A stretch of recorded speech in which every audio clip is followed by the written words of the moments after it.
ಎಲ್ಲರಿಗೂ ನಮಸ್ಕಾರ. ಇವತ್ತು ನಾನು ಪರಮಪೂಜ್ಯ ಶ್ರೀ ಸಿದ್ದೇಶ್ವರ ಸ್ವಾಮೀಜಿಯವರ ದೃಷ್ಟಿಯಂತೆ ಸೃಷ್ಟಿ ಎಂಬ ಪುಸ್ತಕದಿಂದ ಒಂದು ಪುಟವನ್ನು ಓದಲಿದ್ದೇನೆ. ಕರಿಯ ನಿತ್ತಡೆ ಒಲ್ಲೆ, ಸಿರಿಯ ನಿತ್ತಡೆ ಒಲ್ಲೆ, ಹಿರಿದಪ್ಪ ರಾಜ್ಯವ ನಿತ್ತಡೆಯೋ ಒಲ್ಲೆ.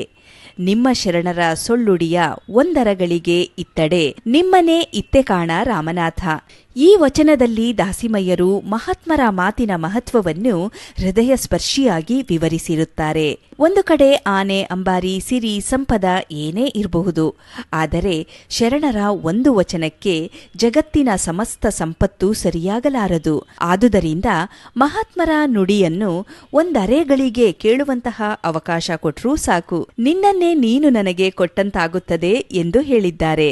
ನಮ್ಮ ಬೆಳ್ಳಿ ಬಂಗಾರ ಮಾಸಬಹುದು, ಆದರೆ ಸಂತರ ಶರಣರ ನುಡಿಗಳು ಎಂದೂ ಮಾಸುವುದಿಲ್ಲ.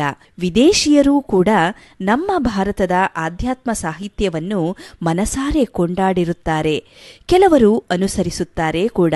ಹಾಗಾಗಿ ಇಂತಹ ಉಪನಿಷತ್ತು ವಚನಗಳು ಮೊದಲಾದವುಗಳೇ ಈ ನಮ್ಮ ದೇಶದ ಸುಜ್ಞಾನ ಸಿರಿ ಸಂಪತ್ತು. ಬೆಳ್ಳಿ ಬಂಗಾರದ ಬೆಲೆ ಒಮ್ಮೆ ಏರುತ್ತದೆ, ಮತ್ತೊಮ್ಮೆ ಇಳಿಯಬಹುದು. ಆದರೆ ಆತ್ಮಜ್ಞಾನದ ರತ್ನಗಳಾಗಿರುವಂತಹ ಈ ಆಧ್ಯಾತ್ಮಿಕ ಗ್ರಂಥಗಳು ಎಂದೆಂದೂ ಅಮೂಲ್ಯವಾದವುಗಳು. ಬ್ರಹ್ಮ ಸಂಸ್ಥಂ ಅಮೃತತ್ವಮೇತಿ. ಪ್ರಪಂಚದ ಜಂಜಡವೆಲ್ಲ ಮರೆತು ಪರಬ್ರಹ್ಮನಲ್ಲಿ ಮನಸ್ಸನ್ನು ನಿಲ್ಲಿಸಿ ಧ್ಯಾನಸ್ಥನಾದವನು ಅಮೃತತ್ವವನ್ನು ಹೊಂದುತ್ತಾರೆ. ಜನನ ಮರಣಗಳ ಭಯವನ್ನು ಮೀರಿ ಪರಮಶಾಂತಿಯನ್ನು ಪಡೆಯುತ್ತಾರೆ.